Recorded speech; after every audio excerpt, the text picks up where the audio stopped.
저는 현재 이혼 서류 접수해놓고 이제 나저제나 하루빨리 돌싱이 되기만을 기다리는 30대 중반 직장 여성입니다. 하는 일은 뷰티 컨설턴트인데 요즘 각광받고 있는 전문 직종 중에 하나죠. 솔직히 먹고 사는 데는 아무런 지장도 없는 수준이 아니라 꽤 넉넉하게 벌고 있는 편입니다. 그래서인지 남편과 이혼하기로 결심할 때도 그리 어렵지는 않았네요. 당연히 결혼할 때야 웬만큼 안 맞아도 현명하게 대처하겠다는 마음이었었지만 이건 제가 참고 넘길 만한 문제가 아니더라고요. 시부모님을 비롯해 많은 분들이 저한테 그러셨어요. 시누이 하나 때문에 이혼하는 게 말이 되냐고요. 근데 저는 그렇게 생각하지 않습니다. 물론 원인 제공은 시누이가 했을지는 모르지만 그보다 더 큰 문제는 남편한테 있다고 판단했거든요. 말이 나온 김에 남편에 대해서 말을 좀 해볼게요. 저희는 정확하게 3년 전에 만났습니다.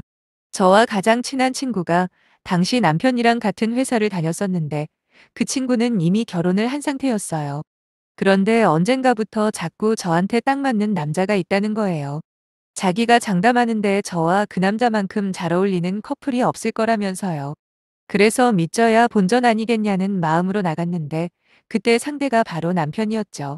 워낙 기대를 안 하고 나간 자리라 그런지 제 예상보다 훨씬 괜찮은 남자처럼 보이더군요. 남편도 마찬가지로 저한테 관심이 있었고요. 남편의 애프터 신청 이후 저희는 몇 번의 만남을 가지다 마침내 사귀는 사이가 되었습니다. 그 후로 1년 반이라는 시간 동안 사랑을 키워갔죠. 남편이 결혼하자고 처음 말을 했을 때 저는 전혀 놀라지 않았어요. 왜냐하면 그 무렵 저도 나이가 있다 보니 은근히 남편이 청혼해 주기를 기다렸거든요. 참고로 저는 남편보다 2살이 많습니다. 조금 있다가 말씀드릴 남편의 누나, 그러니까 시누이와 동갑이죠. 아무튼 저나 남편 모두 경제적으로는 어느 정도 여유가 있다 보니 특별하게 부딪히는 일은 별로 없이 결혼에 무사히 골인을 했어요. 사실 남편과 결혼을 결심하는데 적지 않은 영향을 준 건 아이러니하게도 시누이의 존재였습니다. 그 이야기를 하기 전에 일단 저희 엄마 이야기를 먼저 해야겠네요. 저한테 있어서 시누이라는 단어는 처음부터 끝까지 부정적인 이미지뿐입니다. 왜냐하면 제가 어릴 때부터 엄마가 고모에게 당하고 사는 걸 쭉 지켜봐왔기 때문이죠. 아빠는 사람 좋고 성실한 분이긴 해요. 하지만 정작 친가 식구들과 관련만 되면 아무 말씀도 못 하시는 그런 분이기도 합니다. 덕분에 엄마만 항상 마음고생을 하셨는데 가장 결정적인 원인 제공자가 바로 아빠의 여동생인 고모였죠. 저희 엄마는 결혼하고 전업주부로 평생 살고 계세요. 아빠는 작은 회사를 운영하고 계시고요. 사실 말이 작은 회사지 매출 규모만 보면 나름 알짜배기 회사거든요. 그래서 저는 어릴 때부터 돈 걱정 같은 건 해본 적도 없이 자랐습니다. 뭐 그렇다고 무작정 흥청망청 돈을 쓴 건 아니지만 어딜 가도 부잣집 딸이라는 소리는 꼭 한 번씩 듣기는 했어요. 그러니까 제가 하고 싶은 말은 아빠의 수입만으로도 생활이 넉넉했다는 소리입니다. 하지만 고모의 눈에는 그게 아니었나 보더라고요. 고모는 초등학교 앞에서 분식집을 하고 있는데 집에서 살림만 하는 저희 엄마를 늘 못마땅해 했거든요. 명절이나 온 친척들이 한 번씩 모일 때가 있잖아요. 그러면 저희 엄마를 못 잡아먹어서 안달이셨어요. 신랑이 벌어다주는 돈만 가지고 편하게 산다느니 자기 오빠한테 그만 부담 주고 일 좀 하라는 막말을 수도 없이 퍼붓곤 하셨죠. 제가 아빠한테 유일하게 불만인 게 바로 이 지점입니다. 남편이 되어가지고 자기 아내라 그딴 소리를 듣고 있으면 적극적으로 나서줘야 정상 아닙니까? 근데 아빠는 당신도 듣기에는 불편했는지 엄마가 구박을 받을 때면 늘상 자리를 피하시거든요. 오죽하면 초등학교 저학년인 제가 엄마 편을 들면서 고모한테 집에 가시라고 울며불며 난리를 피웠겠어요. 그 후로 한 살 한 살 먹을수록 저는 조금씩 강하게 고모한테 반발을 했습니다.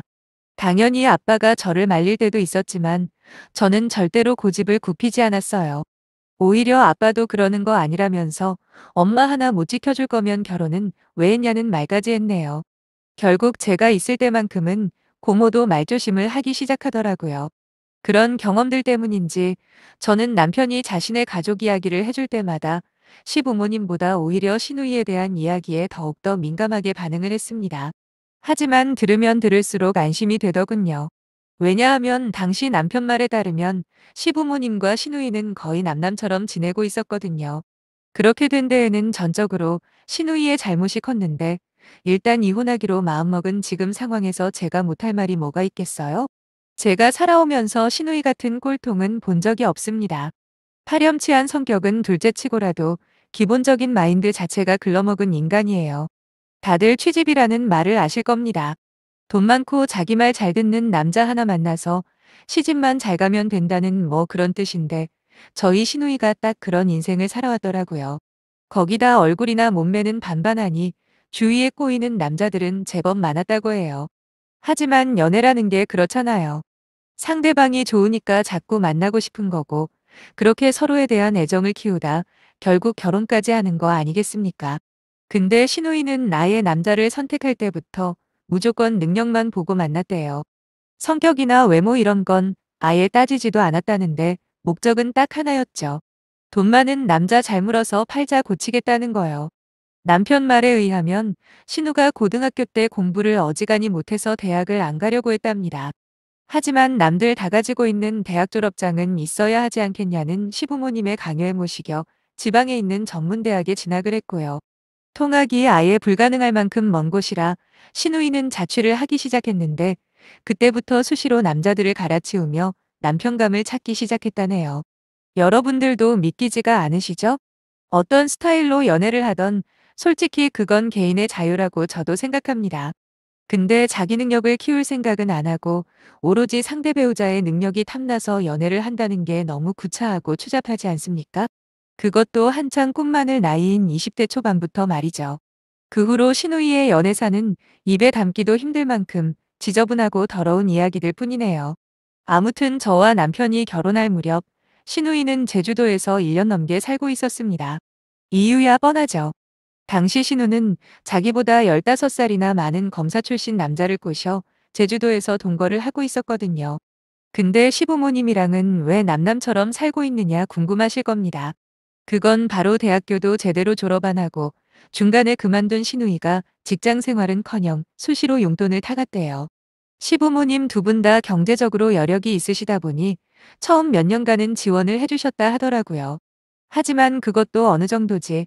그저 남자 하나 꼬셔서 결혼할 생각만 하는 신우이에게 결국 정이 떨어졌답니다.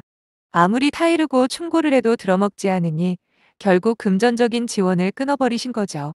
신우이는 그런 시부모님에게 삐져서 집을 나갔고 그렇게 이 남자 저 남자 거치다가 제주도까지 가서 살고 있었던 거예요. 솔직하게 말씀드려서 저는 시부모님의 결정이 100번 만번 옳다고 생각하는 사람입니다.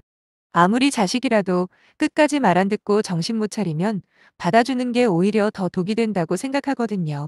거기다 이번에 제주도에 내려가면서 시부모님을 비롯해 친척들한테까지 돈을 빌려서 갔답니다. 이번에 거의 10번이 넘는 동거라는데 무조건 결혼할 거라고 호언장담을 했다네요. 하지만 제가 보기에는 그런 마음가짐으로 결혼까지 성공한다 해도 그게 얼마나 갈까 싶었네요. 아무튼 시부모님은 상견례 자리에서도 당신들에게 내놓은 딸이 한 명 있긴 하다고 하지만 결혼식에 안 올지도 모른다며 솔직하게 말씀을 하시더라고요. 실제로도 저희 결혼식에 신우이는 불참을 했습니다. 축의금 10만 원 보낸 게 전부였고요. 그런 상황이다 보니 다른 문제 때문이면 몰라도 설마 신우이 때문에 제 결혼 생활이 위기를 맞을 거라고 차마 예상할 수가 없었죠. 하지만 남편과 신혼 생활을 시작한 지 6개월 만에 신우이가 돌아왔습니다. 그것도 완전 만신창이가 돼서 말이에요. 자세히는 물어보지 못해서 모르지만 남편 말로는 신우와 같이 사는 남자에게 다른 여자가 생겼답니다. 그것도 신우보다 더 어리고 예쁜 여자였대요. 사실 신우이 나이가 저랑 같다고 했잖아요. 나이 30 중반에 무조건 돈만 보고 남자를 꼬시는 게 쉽지만은 않았을 거예요. 그렇다고 자기 스스로 돈을 번다거나 뭔가 내세울 만한 게 있는 것도 아니니 단물 빠진 껌처럼 버림을 받은 거죠. 그래도 자식이라고 시부모님은 모질게 내치지는 못하셨고 그렇게 시가에서 신우이가 지내기 시작하면서 저와의 갈등이 불거지게 된 겁니다. 신우이는 입에서 나오는 대로 짓거리는 타입이에요. 상대방의 기분 따위는 전혀 고려하지를 않죠. 저도 처음엔 많이 참았어요. 살림하는 거나 부부관계에 대해서 시덥지 않은 잔소리를 할 때도 비록 나이는 같지만 엄연히 손윗사람이라 생각하고 좋게 받아들이려고 했습니다. 당연히 등신처럼 무조건 내내하지는 않았어요. 제 나름대로 조리 있게 바로잡을 건 잡아가며 아슬아슬한 선을 유지하고 있었는데 문제는 신우와 저 사이에서 갈팡질팡하는 남편이었더군요. 막말로 나라님도 없는 자리에서는 욕할 수 있는 게 대한민국 아닙니까? 그러니 신우가 저 없는 데서 무슨 소리를 하던 제 귀에만 안 들리면 저는 상관없다고 생각하거든요. 하지만 자꾸 신우가 저에 대해 하는 말을 남편이 전달을 하더라고요. 도대체 무슨 생각으로 그 이야기를 전달하는 건지 납득이 안 돼서 한 번은 세게 뭐라고 한 적이 있습니다. 당신 누나랑 내가 싸우기를 바라는 거 아니면 혼자만 알고 있으라고 했죠. 한동안 잠잠하더군요. 그런데 어느 주말 새벽에 시누이가 완전히 술이 떡이 돼가지고는 저희 집에 찾아온 적이 있어요. 저보고 남편한테 똑바로 하라면서 얼마나 고래고래 소리를 지르던지 아주 동네망신이 따로 없었네요. 이쯤에서 시누이가 왜 저보고 남편한테 똑바로 하라고 했는지 상황을 설명을 좀 해드려야 할 것 같은데 제가 남편보다 수입이 훨씬 많습니다. 대신에 퇴근 시간은 2시간 정도 늦는 편이고요. 남편은 5시에서 6시 사이면 집에 오기 때문에 평일 저녁은 남편이 준비합니다. 대신 주말에는 제가 담당하고 있고요. 이 밖에도 빨래나 분리수거 같은 집안일들은 그때그때 시간적으로 여유 있는 사람이 하는 편인데 아무래도 남편이 할 때가 많더라고요. 친정에서도 저희 부모님께서 집안일을 나눠서 하시기 때문에 이게 불만거리가 될 줄은 꿈에도 몰랐어요. 거기다 남편이 전혀 내색을 하지 않고 오히려 자기가 먼저 나서서 해왔기 때문에 남편과 저 사이에 암묵적인 동의가 있는 줄로만 알았습니다. 근데 그게 아니었더라고요. 남편은 생각보다 마음에 안 드는 구석이 많았던 모양입니다. 뭐 사람이 불만을 가질 수 있어요. 충분히 이해합니다. 하지만 남편이 그런 불만을 제가 아닌 신우에게 전부 이야기하고 있다는 걸 알았을 때는 왠지 모르게 불쾌하고 화가 났죠. 부부가 뭔가요? 좋은 일이던 나쁜 일이던 상대 배우자에게 가장 먼저 말을 하는 게 맞는 거잖아요. 하지만 남편은 저한테는 아무런 내색을 안 해놓고 자기 누나한테 쪼르르 달려가서 미주알고주알 떠들었던 겁니다. 특히 음식 같은 경우에는 그 심각성이 더 컸는데 제가 뭘 해줘도 앞에서는 맛있다고 해줬던 남편이었죠. 하지만 신우가 난리치며 알게 된 건 매일같이 신우가 오늘은 뭘 먹었냐 확인을 해왔다는 거였고 그때마다 남편은 대부분 맛이 없다, 짜다 달다 어쩌고 저쩌고 불만만 한가득 쏟아냈다는 겁니다. 신우가 남편과 나눈 이런 대화 내용들을 보여주며 저한테 아내의 돌이 운운할 때 제 기분이 어땠겠어요. 배신감이라는 단어로는 설명이 불가능할 만큼 미칠 듯한 화가 나더라고요. 거기다 옆에서는 시누이가 한다는 말이 더 가관이었네요. 나이가 비록 어리다고 해도 엄연히 남편이고 집안일을 시킬 때도 조심해서 시키랍니다. 아니 시키지 말라면 말라는 거지 조심해서 시키는 건 또 무슨 뜻이랍니까? 그리고 음식 끝에 마음 상한다고 항상 남편 입맛을 가장 먼저 생각해서 요리를 하라네요. 대꾸할 가치도 없어서 그냥 무시해버렸습니다. 그리곤 남편에게 이게 도대체 무슨 일이냐고 따졌죠. 불만이 그렇게 많았는데 왜 한 번도 내색을 안 했냐고요. 그랬더니 남편이 한다는 말이 자기는 그냥 누나 기분 맞춰주려고 그렇게 말한 거래요. 그 소리를 들은 신우가 갑자기 개거품을 물면서 이제는 남편한테 화를 내식 시작하더라고요. 이게 진짜 뭔 일인가 싶었습니다. 그랬더니 이번엔 남편이 신우 편을 들면서 결혼 생활이 힘들고 불만이 많은 건 또 사실이라네요. 무슨 이중인격자도 아니고 이랬다 저랬다 저와 신우 사이에서 갈팡질팡하는 남편 꼬락서니를 보고 있자니까 한숨밖에 안 나왔어요. 신우가 저한테 그러더라고요. 남편 귀한 줄 알아야 한다고 말이에요. 그때부터는 저도 도무지 참을 수가 없을 만큼 짜증이 밀려와서 하고 싶은 말을 막 하기 시작했습니다.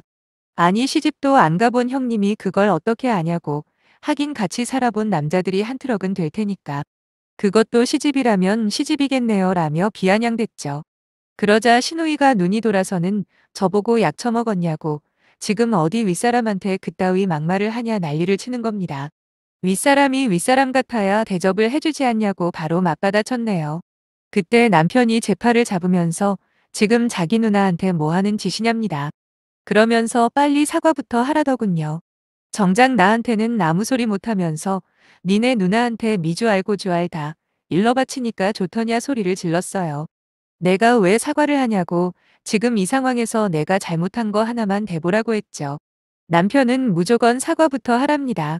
무슨 앵무새도 아니고 제 팔을 꽉 잡은 채로 신우한테 끌고 가려고 하길래 있는 힘껏 부리쳐버렸어요.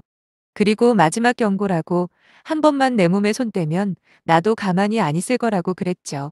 하지만 옆에서 계속 악다구니를 쓰며 제 욕을 하고 있는 신우가 신경 쓰였는지 남편은 제 경고를 무시하고 다시 한번 제 팔을 잡아 끌더라고요. 그래도 남편을 밀쳐버렸습니다. 어떤 상황에서도 제 편을 들어주기를 바란 건 아니에요. 하지만 누가 잘못했는지 너무도 명확한 이 상황에서조차 자기 누나만 챙기는 남편에게 더 이상 희망이 안 보이더군요. 그래서 남편에게 이혼하자 말을 했고 남편 역시 그 당시에는 그러자고 했습니다. 물론 며칠 후 저희 친정으로 찾아와 무릎 꿇고 빌긴 했지만 이미 늦은 후였어요. 나름 핑계라고 한다는 말이 자기 누나가 아직 짝을 못 만나서 그렇게 심술을 부린 거라네요. 그러니까 조금만 이해를 해달라는데 제가 그랬죠. 내가 지금 니네 누나 때문에 이혼하자고 하는 것 같냐고요. 나와 있었던 일들을 다른 사람한테 떠버린 것도 모자라서 내가 가장 필요할 때 내 옆에 있어주지 못한 바로 너 때문에 이혼하는 거라고 친절하게 설명해줬습니다. 물론 남자 하나 잘 골라서 인생 편하게 살아보겠다는 니네 누나도 정상은 아니지만 너도 그보다 더하면 더했지 절대 덜하지 않다 한마디 해버렸죠. 그 말에 자존심이 많이 상했는지 그대로 돌아가 버리더군요. 그 뒤로 딱 한 번 전화가 왔길래 그냥 불쌍한 니 누나나 챙기면서 평생 살라고 했어요.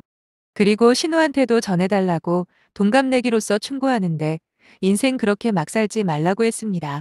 지금이라도 기술을 배우던 뭘 배우던 해서 자기 손으로 땀 흘려 돈 벌라고 인생 거저먹을 생각하지 말라고 했네요. 정작 웃긴 건 제 앞에서는 그날 입법석을 떨던 신우이한테서 전혀 연락이 없었다는 겁니다. 혹시라도 전화라도 오면 한바탕 퍼부어 주려고 준비 단단히 하고 있는데 말이죠. 아무튼 재산 분할이라고 할 것도 없을 겁니다. 그냥 결혼할 때 가지고 온 거 그대로 나누면 될 테니까요. 어서 빨리 홀가분하게 살고 싶은 마음뿐인데 시간이 참 안 가네요. 어차피 이혼하게 된 거 절대 후회는 하지 않으려고요. 오히려 이번 기회를 반면교사로 삼아 제 삶을 다지는 좋은 계기로 삼을 겁니다. 그럼 응원 많이 부탁드리며 여기서 줄이겠습니다. 큰 관심 감사합니다.